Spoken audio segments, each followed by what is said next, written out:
नमस्कार। Colonel Ajay, CEO Ajay astro money group first global astro finance digital channel से आपसे मुखातिब होता हूं। आज 24 फरवरी सन 2025 सोमवार। दोस्तों, आपको याद होगा लगभग 5 से 7 दिन पहले हमने आपको अग्रिम विश्लेषण देते हुए कहा था कि लोहा बाजार में गिरावट की संभावनाएं बन रही हैं। नतीजा आपके सामने है। दोस्तों, कहा जाता है कि आयरन स्टील मार्केट सबसे मिस्टीरियस यानी रहस्यमय माना जाता है। इसका अग्रिम तेजी और मंदी का अनुमान या पहचान करना बहुत ही मुश्किल है। और स्टील बाजार ऐसा बाजार है जो पूरे विश्व में बगैर स्टील के कुछ नहीं हो सकता, चाहे चाइना हो, जापान हो, कोरिया हो, अमेरिका हो, भारत हो। और यही वजह है कि स्टील मार्केट पे जो हमारे अपडेट रहे हैं वो हमेशा सबको चमत्कृत करते हैं। यदि आप स्टील मार्केट के स्टॉकिस्ट हैं, प्लांट होल्डर्स हैं या फिर रॉ मटेरियल इसका इस्तेमाल करते हैं तो हमारा अग्रिम विश्लेषण आपको नेक्स्ट लेवल पर पहुंचा सकता है। नेक्स्ट लेवल मतलब आपके व्यापार और इंडस्ट्री को दिन दुगनी रात चौगनी गति से बढ़ाता है। क्योंकि स्टील का मार्केट कैश का मार्केट होता है। इसमें आपकी कोई नहीं सुनेगा कि आपने ऊंचे भाव में माल खरीदा हुआ है तो आप ऊंचा भाव चार्ज कर रहे हैं। कम मार्जिन का काम है लेकिन फास्ट काम है। इसके अंदर आप दूसरों से आगे रह सकते हैं बशर्ते आप समय पर माल ले लें और समय पे आप टाइमली माल निकाल लें। इसकी अग्रिम विश्लेषण रिसर्च रिपोर्ट के लिए आप संपर्क कर सकते हैं। दोस्तों, स्टील का काम करने वाला व्यापारी लोहे का दिल रखता है और हम यही चाहते हैं कि जो बड़े स्टॉकिस्ट हैं, जो रॉ मटेरियल यूज करते हैं, प्लांट होल्डर हैं, वही संपर्क करें। लोहे के भाव जानने के लिए परेशान ना करें। जानिए रिपोर्ट विस्तार से। दोस्तों, खबर निकल के आ रही है कि पिछले सप्ताह लगभग सभी स्टील कंपनियों ने सरिया, channel, girder, T iron, billet आदि के दाम गिरा दिए हैं, जिसका सबसे पहले हमने आपको पूर्वानुमान दिया था। कच्चे माल की आपूर्ति बढ़ जाने के कारण 300 से 500 रुपये प्रति टन की गिरावट दर्ज हो गई है और आयरन और की सप्लाई बढ़ने से ये अवधि बढ़ी है। गौरतलब है कि इसको देखते हुए फिनिश गुड्स यानी इसमें मंदी की संभावनाओं के प्रबल संभावना बन गई है।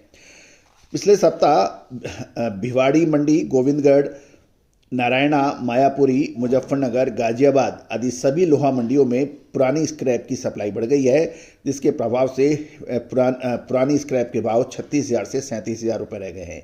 इंगट के भाव 42,000 रुपये प्रति टन के भाव से सुस्ती देखी जा रही है। राउंड भाव में भी 47,000 रुपये की बात बताई जा रही है। दूसरी ओर पिंग व स्पंज आयरन के भाव भी घटने और आयरन की सप्लाई बढ़ने के कारण कंपनियों ने लगभग 300 से 700 रुपये प्रति टन सरिये के भाव गिरावट के साथ बताए जा रहे हैं।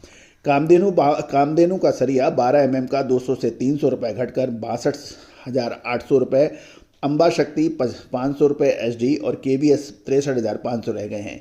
बिरला कंपनी 63,400 रुपये, जय भारत 63,200 रुपये एवं अनमोल 64,600 रुपये प्रति टन के भाव बताए जा रहे हैं।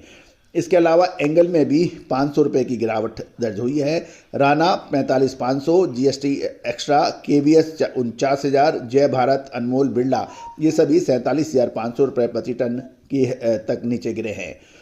उधर चैनल, बिलेट एवं टी आयरन में भी इसी प्रपोर्शनेट के अंदर बाजार नरमी के साथ बंदर हुए हैं। अभी धारणा मंदी की बनी हुई है।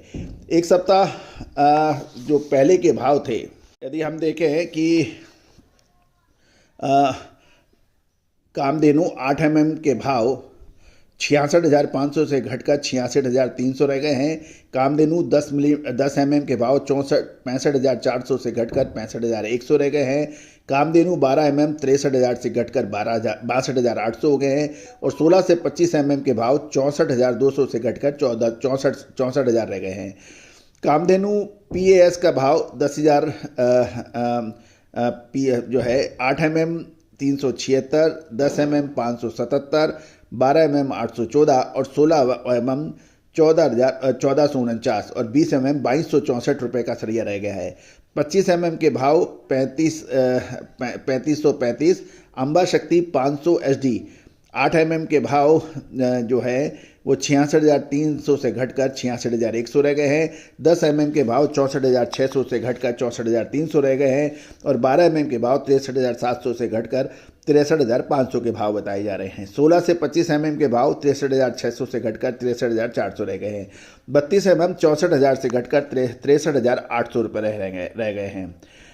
शक्ति ट्राइकोर के भाव की बात भी कर लें। अंबा शक्ति ट्राइकोर जो 8 mm 66,100 के भाव थे वो 65,900 रह गए हैं।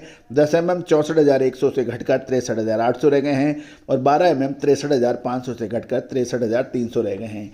16 से 25 mm के भाव 62,750 से घटकर 62,370 के भाव बताए जा रहे हैं। दोस्तों, ये उम्मीद है कि आप हमारी ये सभी जानकारियाँ आपके लिए रुचिकर और फ़ायदेमंद रहेगी। दोस्तों, आने वाले समय में क्या लोहे के अंदर और बड़ी गिरावट आने वाली है या फिर यहाँ से बाउंस बैक करेगा? अक्सर मार्च का महीना महत्वपूर्ण साबित होता है क्योंकि जो फाइनेंशियल ईयर की क्लोजिंग होती है और जो रुके हुए काम हैं वो तेज़ गति से पूरे होने होते हैं क्योंकि मार्च के अंदर क्लोजिंग से पहले पेमेंट करना होता है। तो सरकारी ठेके, सरकारी कॉन्ट्रैक्ट में जहाँ निर्माण बड़ी गति से चल रहा है वहाँ पर डिमांड बढ़ती है अक्सर। लेकिन क्या ये इस टाइम डिमांड बढ़ने से बाउंस बैक करने वाले हैं या फिर और बड़ी गिरावट आ सकती है? तो दोस्तों याद रखिएगा, गिरावट में माल खरीदना और ऊंचे में माल बेचना ये हमेशा व्यापार की नीति रही है। आगे मार्च महीने में क्या होने की संभावना है?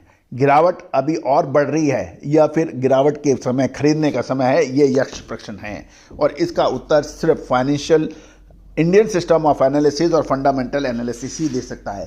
तेजी आने के बाद तेजी और मंदी आने के बाद मंदी हमेशा परेशानी का सबब बनती है, याद रखिएगा। आज ही संपर्क करें। All the best, good luck, happy trading.